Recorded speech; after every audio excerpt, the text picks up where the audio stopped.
రాష్ట్రంలో ఇవాళ పరిస్థితులు ఎలా ఉన్నాయి అన్న సంగతి నాకన్నా కూడా మీకే బాగా తెలుసు. కలియుగంలో ఉన్నాము, రాక్షస రాజ్యంలో ఉన్నాము అని చెప్పడానికి ఈ రాష్ట్రంలో ఈ 12 నెలలు 11 నెలలు ఈ పాలన చూస్తే ఎవరికైనా కూడా ఇట్టే అర్థమవుతుంది. అంతటి దారుణమైన దుర్మార్గమైన పాలన మనం చూస్తూ ఉన్నాం. ఇలాంటి పరిస్థితుల్లో ఇలాంటి రెడ్ బుక్ పాలన జరుగుతూ ఉన్న, రాక్షసులు పరిపాలన చేస్తూ ఉన్న ఈ పాలనలో తెగువ చూపించి నిబద్ధతతో నిలబడి విలువలకు విశ్వసనీయతకు పెద్దపీట వేస్తూ రాజకీయాలంటే అయ్యా చంద్రబాబు నీ మాదిరిగా చేయడం రాజకీయాలు కాదు, ఎంపీటీసీలమైనా కౌన్సిలర్లమైనా మమ్మల్ని చూసి నేర్చుకో, ఇది రాజకీయం అంటే అని చెప్పి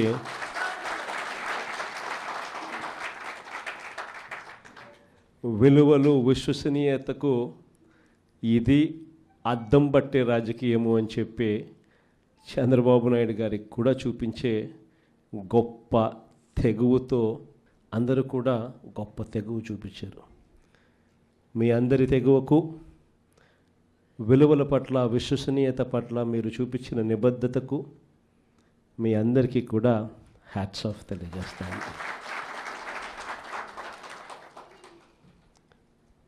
మన రాజకీయాలకు చంద్రబాబు రాజకీయాలకు మధ్య తేడా ఈ 12 నెలలు ఆయన పాలన చూస్తే చాలా తేడా కనిపిస్తుంది. అసలు రాజకీయాలు అన్నది ఒకవైపున మనల్ని చూసినప్పుడు రాజకీయాలు అటువైపున కనిపిస్తాయి.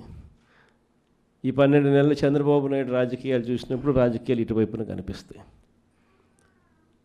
ఇద్దరి మధ్య తేడా అంత ప్రస్ఫుటంగా కనిపిస్తూ ఉంది. మనమేమో మన రాజకీయ జీవితం అంతా కూడా, మన ప్రస్థానం అంతా కూడా ఎప్పుడూ కూడా ప్రజలు మనకు అధికారం ఇస్తేనే మనం తీసుకున్నాం. దొడ్డిదారిన వెన్నుపోట్లతోనూ మోసాలు చేసి ఏ రోజు కూడా మనం రాజకీయాలు చేయలేదు. మరోవైపున చంద్రబాబు నాయుడు చూస్తే ఆయన ప్రస్థానం అంతా కూడా స్టార్టింగే వెన్నుపోట్లతోనే స్టార్టింగ్. అక్కడి నుంచి మొదలు పెడితే ఆయన ప్రస్థానం సొంత కూతుర్నిచ్చిన మామను ఎన్టీ రామారావు గారిని వెన్నుపోటు పడడం దగ్గర నుంచి మొదలు పెడితే, ఆ తర్వాత అధికారం కోసం ప్రజలను ఒకసారి కాదు, 2 సార్లు కాదు, ఎప్పుడూ ఆయన జీవితం అంతా కూడా ప్రజలను కూడా వెన్నుపోట్లు పొడుస్తూనే ఆయన రాజకీయాలు సాగిస్తూ వచ్చాడు. ఆశ్చర్యం కలిగించే విధంగా ఇద్దరి మధ్య తేడా కనిపిస్తుంది. కుప్పం మున్సిపాలిటీ నిజంగా ఆశ్చర్యం కలిగించే మున్సిపాలిటీ. చంద్రబాబు నాయుడు గారు ముఖ్యమంత్రి కాకమునుపు ఇక్కడ ప్రజాస్వామ్యబద్ధంగా ఎన్నికలు జరిగితే ప్రజలు ఓట్లు వేస్తే ఈ కుప్పం మున్సిపాలిటీలో 25 వార్డులకు గాను వైఎస్ఆర్సీపీ 19 గెలిచింది. తెలుగుదేశం పార్టీ గెలిచింది కేవలం 6. మరి తెలుగుదేశం పార్టీ గెలిచింది కేవలం 6 అయితే 25లో 19 వైఎస్ఆర్ కాంగ్రెస్ పార్టీ తరపున ప్రజలు ఓట్లేసి వైఎస్ఆర్ కాంగ్రెస్ పార్టీని గెలిపించిన పరిస్థితులు ఉంటే మరి మున్సిపల్ చైర్మన్ ఎవరు కావాలి? వైఎస్ఆర్ కాంగ్రెసే పార్టీ తరపు నుంచే కావాలి కదా. కానీ అక్కడ కూడా దౌర్జన్యాలు, ఏ స్థాయిలోకి దౌర్జన్యాలు ఉన్నాయి అని అంటే ఏకంగా బెదిరించి మున్సిపల్ చైర్మన్ను రాజీనామా చేయించి వాళ్ళ దగ్గర తీసుకోవడం, వాళ్ళ పార్టీలోకి తీసుకోవడం, అంతటితో కూడా ఆగిపోవడం లేదు. చంద్రబాబు నాయుడు స్వయంగా ఇది కుప్పము, నా మున్సిపాలిటీ, నేను ముఖ్యమంత్రి, నేను రాక్షస సామ్రాజ్యానికి రాజుని, నేను ఒక రాక్షసుడిని, నా కుప్పం నియోజకవర్గంలోనే ఎలా రాక్షస పాలన చేయాలో నేను నేర్పుతాను, రాష్ట్రం అంతా కూడా తెలుగుదేశం వాళ్ళంతా కూడా ఇలానే రాక్షస పాలన చేయండి అని చెప్పి ఇక్కడి నుంచి సంకేతం ఇస్తున్నాడు.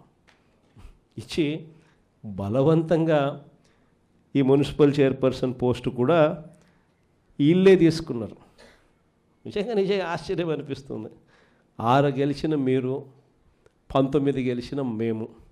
అయినా ఈ కుప్పం మున్సిపాలిటీలో మీరే చైర్మన్ అని చెప్పి మీరంతకు మీరే చెప్పుకుంటూ మీరంతకు మీరే ఒక్కొక్కరికి 50 లక్షలు. ముఖ్యమంత్రిగా ఉన్నావు, నువ్వు చేయాల్సిన పని ఇదే. ప్రజాస్వామ్యం అంటే ఏమిటి అని చెప్పి ప్రజలకు నువ్వు అద్దం పెట్టి చూపించాలి. ప్రజాస్వామ్యం, కాన్స్టిట్యూషన్ ఇది, నేను దానికి రిప్రజెంటేటివ్, నేను ముఖ్యమంత్రిని. కాన్స్టిట్యూషన్ అనేది ఒక బైబిల్ లాంటిది, ఒక ఖురాన్ లాంటిది, ఒక భగవద్గీత లాంటిది.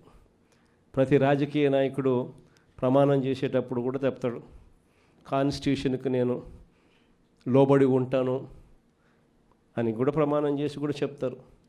కానీ ముఖ్యమంత్రి అయిన తర్వాత ఆయనే దగ్గరుండి కాన్స్టిట్యూషన్ను తగలబెడతా ఉన్నాడు.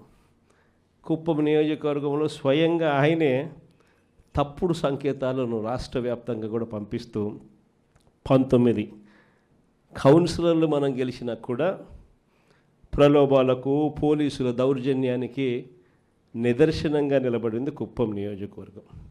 ఇంకా ఆశ్చర్యం ఏమిటో తెలుసా, ఇదే కుప్పం, ఈ కుప్పానికి మున్సిపాలిటీ హోదా ఇచ్చింది ఎవరు తెలుసా?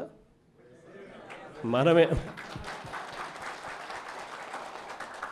ఆయన 4 సార్లు ముఖ్యమంత్రి అయినా కూడా ఏ రోజు కుప్పాన్ని మున్సిపాలిటీగా చేయాలన్న ఆలోచన కూడా ఆయనకు రాలా. అరే మున్సిపాలిటీ కదా దేవుడు ఎరుగు, కనీసం కుప్పంలో ఒక రెవెన్యూ డివిజన్ పెట్టే ఆలోచన కూడా చంద్రబాబుకి ఏ రోజు రాలా.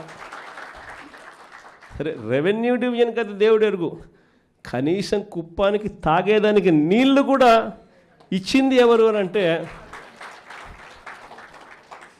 అది కూడా మన హయాంలోనే. అలాంటి కుప్పంలో ఇలాంటి చంద్రబాబు నాయుడు రాక్షస పాలన చేస్తున్న నేపథ్యంలో ఈరోజు మనమంతా కూడా తెగువ చూపించి గట్టిగా నిలబడిన ఎంపీటీసీలు, కౌన్సిలర్లకు మీ అందరికీ కూడా అందుకనే హ్యాట్స్ ఆఫ్ చెప్తాను. విశాఖపట్నం లాంటి పెద్ద నగరాల్లో ఏం చేస్తూ ఉన్నారు? రూపాయికి ఇడ్లీ వస్తుందో లేదో నాకు తెలియదు, కానీ రూపాయికి చంద్రబాబు నాయుడు గారి హయాంలో తన బినామీలకు మాత్రం 3,000 కోట్ల రూపాయల భూములు మాత్రం ఇస్తారు. రూపాయి పెట్టుబడి పెడితే 3,000 కోట్ల భూములు. ఊరు పేరు లేని ఉర్సా అంట, ఇంకొక కంపెనీ లూలు అంట, లూలులు లిల్లీలు. ఈ కంపెనీలకు మరో 1,500 నుంచి 2,000 కోట్లు విలువ చేసే భూమి విశాఖపట్నంలో వాళ్ళకు కూడా దారాదత్తం. ఈ మాదిరిగా ఇష్టానుసారంగా లంచాలు తీసుకోవడం, నాకింత నీకింత అని పంచుకునే కార్యక్రమం జరుగుతూ ఉంది. మొట్టమొదటిసారిగా మొబిలైజేషన్ అడ్వాన్స్ అనేది మనం తీసేస్తే మొబిలైజేషన్ అడ్వాన్స్ ఈయన అదే పనిగా తీసుకొచ్చినాడు. మనం రివర్స్ టెండరింగ్ మనం తెస్తే ఈయన రివర్స్ టెండరింగ్ క్యాన్సిల్ చేసినాడు.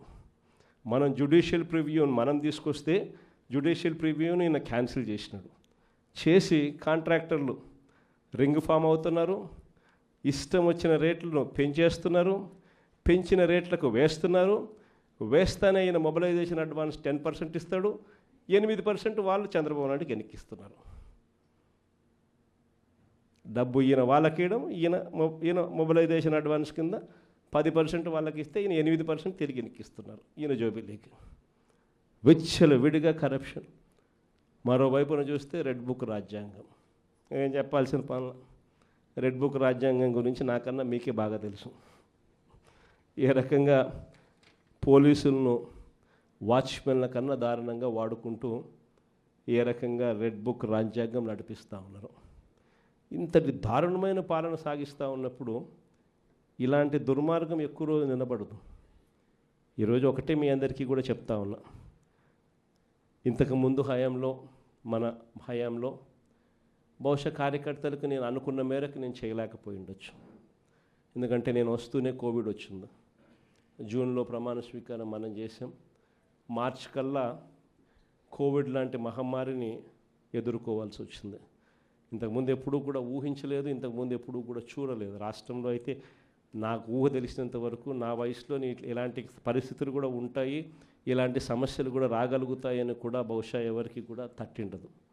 కానీ ఈసారి మాత్రం మీ అందరికీ చెప్తా ఉన్నా, ఈసారి మీ జగన్, మీ బిడ్డ మీరు పడతా ఉన్న కష్టాలను చూశాడు, మీరు చూపిస్తూ ఉన్న తెగువను కూడా మీ బిడ్డ జగన్ చూశాడు. మీ అందరికీ మాట చెప్తా ఉన్నా, నెక్స్ట్ జగన్ 2లో మాత్రం కార్యకర్తలకు పెద్దపీట వేస్తాను అని మాత్రం ఖచ్చితంగా చెప్తాను.